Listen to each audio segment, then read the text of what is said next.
दोस्तों नमस्कार। मैं हाजिर हूँ स्टाफ एंड वेलफेयर इंस्पेक्टर के पार्ट नंबर 3 वीडियो में। इसमें हम लोग 53 क्वेश्चन से लेके आगे के क्वेश्चन 53 नंबर का क्वेश्चन 52 क्वेश्चन हम देख चुके थे।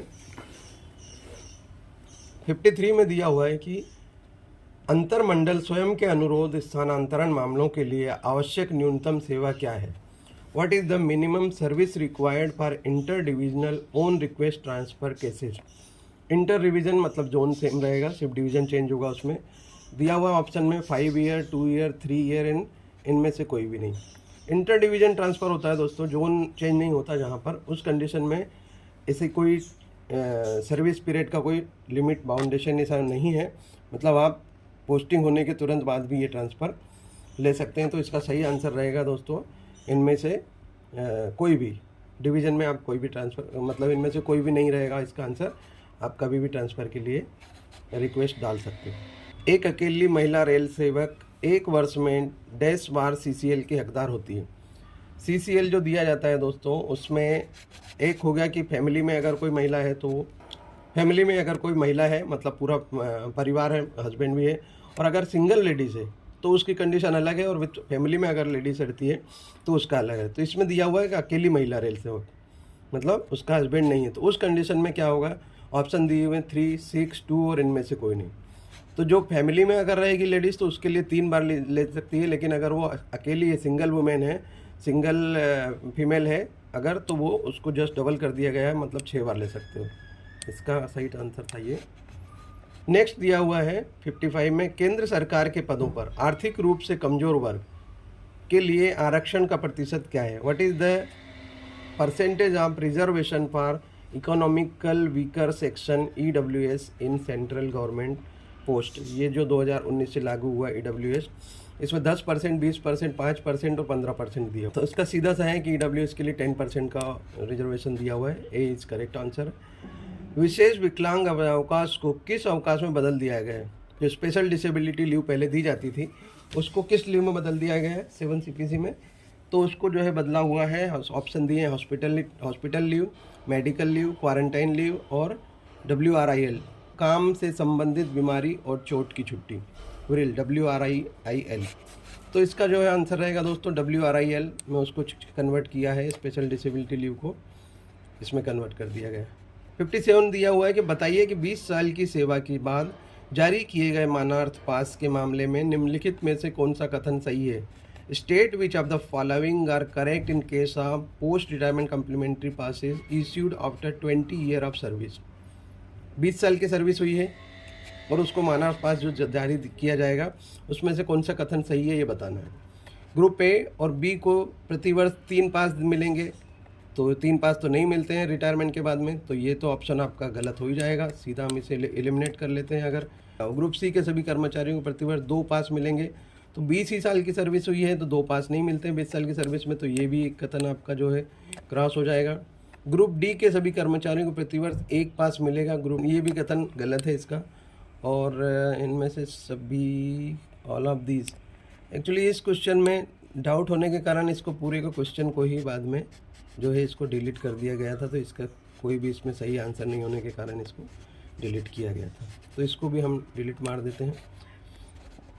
58 नंबर, जो निर्वाह भत्ते से अनिवार्य वसूली या कटौती शामिल नहीं है, इनमें से कौन सा जो है, मतलब mandatory recovery deduction from subsistence allowance do not included. जो सब्सिस्टेंस अलाउंस दिया जाता है जब आप सस्पेंड हो जाते हैं, उस कंडीशन में जो आपको अलाउंस दिया जाता है उसको बोला जाता है सब्सिस्टेंस अलाउंस। तो सब्सिस्टेंस अलाउंस जो दिया जाता है उस समय के बेसिक का 50% दिया जाता है। तो उसमें से क्या क्या कटौती, ऑलरेडी आपका पेमेंट तो कम हो गया है, तो उस समय में कौन कौन सी कटौती कंपलसरी है और कौन कौन सी आपके इच्छा के ऊपर है, मतलब ऑप्शनल है। तो इसमें दिया हुआ है income tax, house rent allowance, तो इनकम टैक्स तो कटेगा ही, हाउस रेंट जो है वो भी कटेगा, ठीक है। रिकवरी टूवर रेलवे लोन, अगर रेलवे से आपने कोई लोन लिया हुआ तो वो भी कटेगा। हाँ, लेकिन अगर आपने कोई GPF लोन ले रखा है तो उसको जो है आप ये उसके इसमें इंक्लूड नहीं रहेगा कंपलसरी डिडक्शन में, तो इसका सही आंसर हो जाएगा D, 58 का D। 59 देख लेते हैं। लेवल 7 में अनुकंपा के आधार पर नियुक्ति देने का अधिकार किसे है? लेवल 7 अनुकंपा की मालूम है, ग्रुप डी से लेके सिर्फ 7 तक जो है अनुकंपा के आधार पर अपॉइंटमेंट दिया जा सकता है। Who is the authority to sanction compassionate ground appointment in pay level 7? Railway board दिया हुआ है, महाप्रबंधक दिया हुआ है, डीआरएम दिया हुआ है और पीसीपीओ दिया। तो ग्रुप सी की बात हो रही है, तो ग्रुप सी का तो जोनल पे ही रहेगा, तो इसमें जो अथॉरिटी रहेगी वो जीएम रहेंगे, सबसे हायर अथॉरिटी वही है। तो हायर पोस्ट के लिए भी है तो जीएम रहेंगे। अगर 6 तक रहता है तो डीआरएम एलिजिबल है उसके लिए, मतलब कॉम्पिटेंट अथॉरिटी। नेक्स्ट देख लेते हैं 60 नंबर का क्वेश्चन 60। इनमें से किस परिस्थिति में सीजीए के लिए एक वार्ड को उच्च शिक्षा प्राप्त करने की अनुमति दी जा सकती है? कोई सीजीए अपॉइंटमेंट के लिए कोई कैंडिडेट है, वो अगर मान लो उसको अपॉइंटमेंट देना है तो उसको किस, अगर उसको एजुकेशन हायर एजुकेशन करना है तो उसको किस कंडीशन में छूट दी सकती है, उसके बारे में पूछा है। मृत्यु के समय उम्मीदवार बालिग है और पहले से ही किसी पाठ्यक्रम में भर्ती है। The candidate is major at the time of death and already admitted to a course. कोई कोर्स कर रहा है वो, उस समय वो जो है बालिग है, एडल्ट है और उस कोर्स कर रहा है। सेकंड दिया हुआ है कि उम्मीदवार बालिग है और वयस्कता की आयु प्राप्त करने से पहले ही एक पाठ्यक्रम में प्रवेश ले चुका है। बालिग तो है, नाबालिग है, उसकी एज 18 साल नहीं हुई है, लेकिन उसने से पहले ही कोर्स में एडमिशन कर लिया, तो उस कोर्स को पूरा करने के लिए मतलब उसको समय मिलना चाहिए। तीसरा दिया हुआ है मृत्यु के समय उम्मीदवार नाबालिग है और उसके वयस्क होने के बाद पाठ्यक्रम में प्रवेश लिया है। तो वयस्क होने के बाद तो उसको सीजीए का अपॉइंटमेंट दे दिया जाएगा, उसमें कोर्स में नहीं लिया जाएगा। तो अगर देखा जाए तो उसमें ए और बी ये भी सही है, ये भी सही है, लेकिन ये सही नहीं है, इसलिए इसका करेक्ट आंसर रहेगा ए और बी ऑप्शन दोनों सही है। नेक्स्ट देख लेते हैं 61। जब 2 या 2 से अधिक उम्मीदवारों को एक ही परीक्षा या चयन में समान योग्यता वाला घोषित किया जाता है तो उसकी सापेक्ष वरीयता द्वारा निर्धारित की जाती है। When the 2 or more candidates are declared to be equal merit at one and the exam selection, their relative seniority will be determined by, दोनों का सेम मार्क्स आए हैं एग्ज़ाम में, दोनों का मेरिट जो है एक ही है, तो उस कंडीशन में सीनियरिटी किसको सीनियर और किसको जूनियर माना जाएगा। तो उस कंडीशन में देखिए क्या ऑप्शन दिए हुए हैं। डेट ऑफ ज्वाइनिंग, तो ज्वाइनिंग तो उनकी सेम ही रहेगी। डेट ऑफ बर्थ तो अलग अलग हो सकती है। मेडिकल एग्जामिनेशन सेम डेट में हुआ रहेगा और वह डॉक्यूमेंट वेरिफिकेशन भी लगभग सेम हुआ या आगे पीछे हुआ, उससे कुछ फ़र्क नहीं पड़ेगा। तो यहाँ पर देखा जाएगा कि उसकी डेट ऑफ बर्थ क्या है। सही आंसर रहेगा इसका बी, डेट ऑफ बर्थ। अगर जिसकी भी जो सीनियर रहेगा, मतलब जो ज़्यादा एज का रहेगा, उसको सीनियर माना जाएगा। तो ऑप्शन बी इज करेक्ट। 62 देख लेते हैं। डेस्क के आधार पर स्थानांतरण के कारण वरीयता प्रभावित नहीं होती है। स्थानांतरण, seniority is not affected due to transfer on desk ground. अगर ट्रांसफ़र हुआ है उसका तो कब सीनियरिटी प्रभावित नहीं होगी? तो इंटर रेलवे स्वयं के अनुरोध पे मतलब ऑन रिक्वेस्ट ट्रांसफ़र होता है तो उसमें तो सीनियरिटी प्रभावित होती है। इंटर डिवीज़न ऑन रिक्वेस्ट, उसमें भी प्रभावित होती है। ठीक है। अब जो है प्रशासनिक आधार पर स्थानांतरण, एडमिनिस्ट्रेटिव ग्राउंड पे अगर ट्रांसफ़र होता है तो उसमें तो सीनियरिटी प्रभावित होती नहीं है। तो इसका सही आंसर रहेगा सी। यौन उत्पीड़न अधिनियम की रोकथाम की अवधि के तहत आईसीसी द्वारा डैश दिनों के भीतर जाँच की जानी चाहिए। तो दिया हुआ under the term of prevention of sexual harassment act the inquiry by the ICC has to completed within dash days. कितने दिनों में कंप्लीट करना होता है? ऑप्शन है 60, 30, 60, 90 और 180। तो इसको 90 डेज में उसको कंप्लीट करना होता है। सी इज करेक्ट आंसर। सेवानिवृत्ति, बर्खास्तगी या सेवा से हटाए जाने के मामले में CEA छात्रावास सब्सिडी, जो चाइल्ड एजुकेशन अलाउंस दिया जाता है, वो कितनी होगी, सब्सिडी कितनी होगी? तो ये देख लिया जाता है कि तत्काल प्रभाव से स्वीकार नहीं होगा, उसको स्वीकार will not be admissible with the immediate effect, क्योंकि उसको सेवानिवृत्ति, बर्खास्तगी या सेवा से हटा दिया गया है। एक ऑप्शन ये दिया हुआ। दूसरा दिया हुआ है पात्रता के समय 50% स्वीकार होगी केवल सेवानिवृत्ति के मामले में। तीसरा दिया हुआ शैक्षणिक वर्ष के अंत तक पूरी अवधि से स्वीकार होगा केवल सेवानिवृत्ति के मामले में। चौथा दिया सभी मामलों में शैक्षणिक वर्ष के अंत तक पूरी तरह से स्वीकार होगा।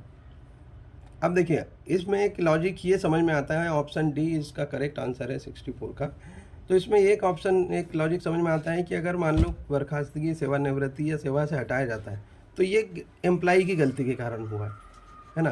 तो एम्प्लॉई की ने कुछ गलती की, उसके कारण उसको ये पनिशमेंट लिया, लेकिन उसके चाइल्ड का तो उसमें कोई गलती नहीं थी ना, इसलिए उसको जो है पूरी उसके साथ इनजस्टिस नहीं हो, इसलिए यहाँ पर ये नियम लागू होता है कि सभी मामलों में जो है उसका शैक्षणिक वर्ष है उस तक का पूरा उसको फैसिलिटी उसको दी जाएगी। ये 64 था। 65 देख लेते हैं। एक वर्ष में मंडल स्तर पर प्रत्येक संघ के साथ स्थायी वार्ता तंत्र बैठकों की कुल संख्या कितनी है? What is the total number of PNM meeting with the each union at division level in a year? एक साल में कितनी बार डिविजनल लेवल पर कितनी बार होती है? तो डिविजनल लेवल पर हर 2 महीने में होती है, मतलब 6 बार होती है। तो इसका ये करेक्ट आंसर रहेगा 6। वहीं अगर जोनल पे आ जाते हैं तो 3 महीने में 1 बार होती है, इसका मतलब उसके वहाँ पर हो जाएगा 4। ठीक है, करेक्ट आंसर डी है इसका। 66 में देखते हैं HOER वर्गीकरण में परिवर्तन करने के लिए सक्षम प्राधिकारी कौन है? Who is the competent authority to changes in the HOER classification? जो 4 क्लासिफिकेशन दिए हुए हैं HOER में, उनमें चेंजेस करने के लिए कौन प्राधिकृत अधिकारी है? सब सक्षम अधिकारी कौन है? GM, railway board, ministry of labour और PCPO। तो इसमें दोस्तों ये चूँकि ये काम जो क्लासिफिकेशन वर्गीकरण जो है ये PCPO के अंडर कार्मिक विभाग का काम है, तो इसमें PCPO जो हेड होता है वही इसके लिए कंपिटेंट अथॉरिटी रहेंगे।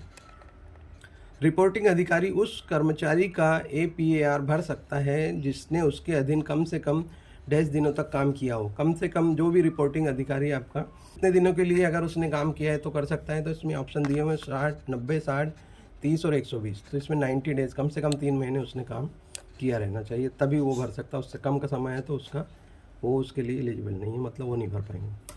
CST का क्या मतलब है? CST, what is the mean by CST?